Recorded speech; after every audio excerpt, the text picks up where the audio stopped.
এই দলের হাতে গণতন্ত্র নিরাপদ, এই দলের হাত দিয়ে দেশের মানুষের কল্যাণ হয়েছে, এই দলের হাতে বাংলাদেশ একটি আত্মমর্যাদাশীল দেশে পরিণত হয়েছে। 1982 সালে একটি সামরিক অভ্যুত্থানের পর তিনি গণতন্ত্রের আন্দোলনের নেতৃত্ব দিয়েছিলেন।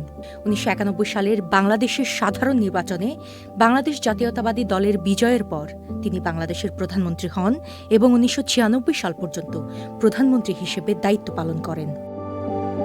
রাজনীতির মাঠে তখন কেবল একটিই দাবি, গণতন্ত্র। ছাই চাপা আগুনের মতো জ্বলে ওঠা এক নারী, রাজপথ থেকে সোজা রাষ্ট্র ক্ষমতায়, তিনিই বেগম খালেদা জিয়া। আজ তার দীর্ঘ সফরের সমাপ্তি ঘটল, কিন্তু ইতিহাসের পাতায় তিনি যে ছাপ রেখে গেছেন তা এক কথায় অভূতপূর্ব। 1991 সালের সেই নির্বাচন ছিল কেবল ক্ষমতার বদল নয়, ছিল রাষ্ট্র ব্যবস্থার বিবর্তন। নির্বাচনে বাংলাদেশ জাতীয়তাবাদী দলের অভাবনীয় বিজয়ের পর তিনি যখন প্রধানমন্ত্রীর শপথ নিলেন, দেশ তখন রাষ্ট্রপতি শাসিত ব্যবস্থায়, কিন্তু তিনি চাইলেন জনগণের শাসন। দ্বাদশ সংশোধনীর মাধ্যমে এক যুগান্তকারী পরিবর্তন আনলেন। রাষ্ট্রপতি শাসিত ব্যবস্থা থেকে বাংলাদেশ ফিরল সংসদীয় গণতন্ত্রে। 1996 সাল পর্যন্ত তার এই প্রথম মেয়াদটি ছিল বাংলাদেশের গণতান্ত্রিক অবকাঠামোর পুনর্গঠনের স্বর্ণযুগ। অনেকেই প্রশ্ন করেন তার শাসনামলের সিগনেচার কি। উত্তরটা লুকিয়ে আছে আমাদের দৈনন্দিন জীবনে।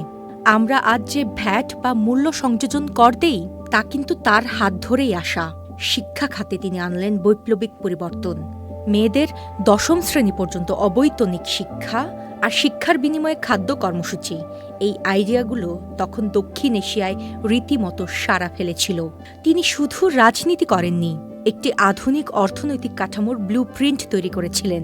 আন্তর্জাতিক অঙ্গনেও তিনি ছিলেন সমান দাপুটে। সার্ককে পুনরুজ্জীবিত করা থেকে শুরু করে যমুনা বহুমুখী সেতুর কাজ শুরু, সবই ছিল তার দূরদর্শী নেতৃত্বের ফল। এমনকি 1996 সালে রাজনৈতিক অস্থিরতার মুখে তত্ত্বাবধায়ক সরকার ব্যবস্থা প্রবর্তন করে ত্রয়োদশ সংশোধনী পাশ করা ছিল তার রাজনৈতিক জীবনের অন্যতম সাহসী ও নাটকীয় মোড়। তিনি জানতেন কখন কঠোর হতে হয় আর কখন মানুষের দাবির সামনে মাথা নোয়াতে হয়।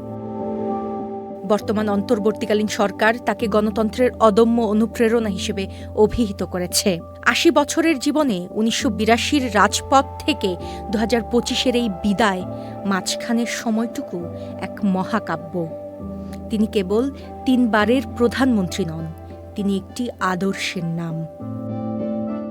UK Asha, channel I. চুল পড়া অনেক কমে গেছে।